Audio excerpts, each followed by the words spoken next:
African Americans have always been ambivalent about celebrating this nation's independence. Frederick Douglass writing that what to the slave is the Fourth, from slavery to Jim Crow to police brutality.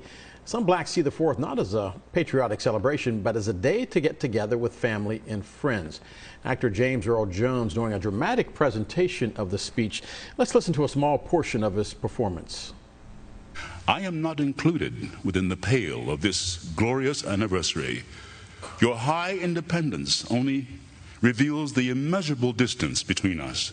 The blessings in which you this day rejoice are not enjoyed in common. The rich inheritance of justice, liberty, prosperity, and independence bequeathed by your fathers is shared by you, not by me. So, Ameshia, what does the 4th of July mean to you? I know that this has been a rather perplexing year with Juneteenth now becoming a national holiday, and yet you look back and you realize that Frederick Douglass had it right. What is July 4th to a slave? We're still fighting for simple voting rights. We're fighting against housing discrimination. We're fighting for equal pay. We're fighting to ensure that the humanity of Black people is recognized, that police brutality ends, and that police reforms actually happen. And we're seeing a strong push against all of those things across America and a rollback of civil rights that many people fought and died for. To me, the 4th of July this year means the same as it does every year. Hopefully a chance to get together with family and friends, have some great barbecue because my family throws down, and we move on. At the end of the day, we don't celebrate it as this is a great day of freedom, because honestly, Black people have been fighting for their freedom for generations, and we're still fighting today. So I don't see it in the same way I think that it is often propagated across our television screens or radio or anywhere else in media, but I do see it as a time a time that has always been one where a lot of our families and friends get together and share in a meal, and that's it, that's all. And hopefully fireworks don't last too long.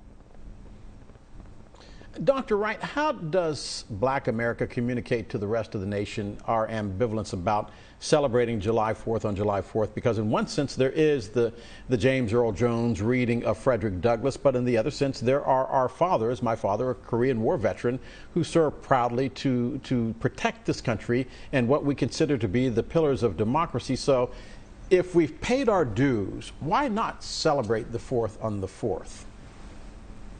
Well, look, I don't think there's anything more quintessentially American than questioning our history and our institutions and our laws and the lives of our founders, which were extraordinarily hypocritical. You know, in one sense, Thomas Jefferson and George Washington dethroned a tyrant, and they launched this experiment in American representative democracy, and in victory refused to claim power for themselves. Most liberals and conservatives agree those were good things, but we also need to acknowledge the fact that they owned and tortured people. Jefferson had 200 slaves at Monticello while he was writing the Declaration of Independence. And so, you know, it's not just important to question our history. I think everyone needs to go back, read Frederick Douglass's speech from 1852 that I hope we all did in school, and recognize that these questions are ones that have always been part of our history for hundreds of years, and that these conversations are not just something new that cropped up on Twitter yesterday. Professor, now I'm sitting in the back row, I'm waving my hand, and I'm saying, Professor, I get that, but are you not watching the day's developments in this thing called critical race theory? There you go again, that liberal professor from Princeton University wanting to dissect America. These guys weren't perfect. Why are you so hard on the founding fathers?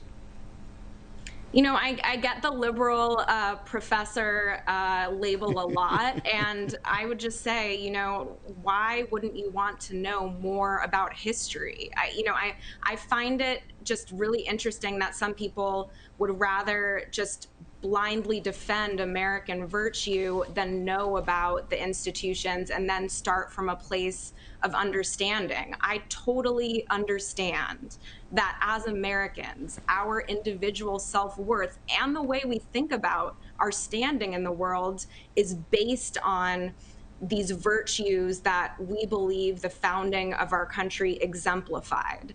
But the reason why it's so uncomfortable to question the founders is because it makes us think about ourselves and our own moral shortcomings as individuals. And that makes people really angry sometimes. But it is quintessentially an American. The promise of the country is to be able to criticize it freely without worrying about the government or any political opposition or violence, even though we still have a lot of it. And so let's try to embrace that. Bofta, I can tell you right now, I would have gotten an A in Dr. Wright's class at Princeton had I been able to get in, but that's a story for a different day. You know, we recently just celebrated Juneteenth, thanks to President Biden signing that bill from Congress. So I've heard more people talk about Independence Day than I ever have before. Are we looking at a possibility that Juneteenth could become our Independence Day from now on? Absolutely. I think that there's going to be people who look forward to Juneteenth, mainly black and brown communities who are going to celebrate that day. They're going to do some of the things that we saw yesterday, maybe fireworks more, especially because we'll have more notice. Remember, this was passed the same week of Juneteenth this year, so it didn't give folks a lot of time to plan something really extravagant unless they were used to doing that every year on their own doing. But now that the president has passed this, I think we're going to see parades and more fireworks and folks, hitting the waters more on Juneteenth to celebrate. And even Representative Bush mentioned this, and I just wanted to point this out in her tweet yesterday, saying that black people still aren't free. And then you had Maxine Waters echo that same sentiment. And some came at them and really criticized, saying, this is the 4th of July. Why can't we celebrate that? You had a lot of folks from the right side coming for them, as young folks like to say, right? Coming for them. But they were saying, why can't we have Juneteenth and still have the voting rights? Why can't we have Juneteenth and other things that we're fighting for around the country? Because right now, the truth is that we are in battle, right? We're in battle. So when people hear Juneteenth, I think for next year, they're going to plan, they're going to go bigger with it. And maybe July 4th, while it will still have all of the pomp and circumstance and all of those things, Juneteenth, I think we're going to see folks come out like never before in 2022. Ameshia, you know what this conversation looks like to a Republican voter in North Dakota or South Dakota or Iowa.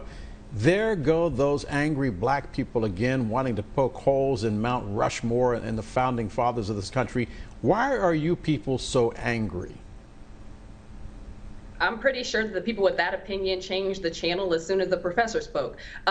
When it comes to challenging things about our nation's history, there are many people who feel as though doing that makes you undemocratic, makes you anti-American. And those are individuals who honestly just don't want to understand the facts about how this nation was founded and the great transgressions that have been made against people of color since its founding and to modern day. They like to point to and say, okay, well, slavery was hundreds of years ago. We've moved beyond that. Why can't you? And you being people of color. The answer is because white supremacist systems have been set up across this country that continue to put black people and other people of color in bondage. And it's important to know the history so it doesn't repeat itself. As long as Americans, particularly white Americans, want to forget and eradicate that history, it doesn't make America great. It doesn't eradicate the fact that it happened. It only showcases people who don't want to listen and don't want to pay attention to the facts around how we got to where we are today and why we continually find ourselves in the same place. Professor, one question before we go to break, because my producers are screaming at me, but you do this all the time as an educator. You want people in your classroom to challenge you because that's what we do. I actually taught for 8 years on the college level. I loved it when I had a student that would really push back and say, why are you teaching this? Why should I learn this? How do we get that Iowa, that South Dakota, that North Dakota, not to change the channel, but to actually listen to what the dialogue is and say, they actually have a point. July 4th, black people were really enslaved in this country. So how do you celebrate independence? Well, I think some of these are tough questions that I don't even know the answer to. We have divisions, including on race and racism in this country, that are just extremely difficult to make progress on. And certainly we're not going to do all of that on this panel today. But I go back to the facts. As you mentioned, if you don't review the historical documentation, if you don't read about the founders and what kind of lives they had, then it's really hard to make a sound argument, right or left, about, some perspective that you're coming from. And so if we can at least share a set of facts and learn about American history and learn about the revolution, then that's an essential starting point for having some of these conversations.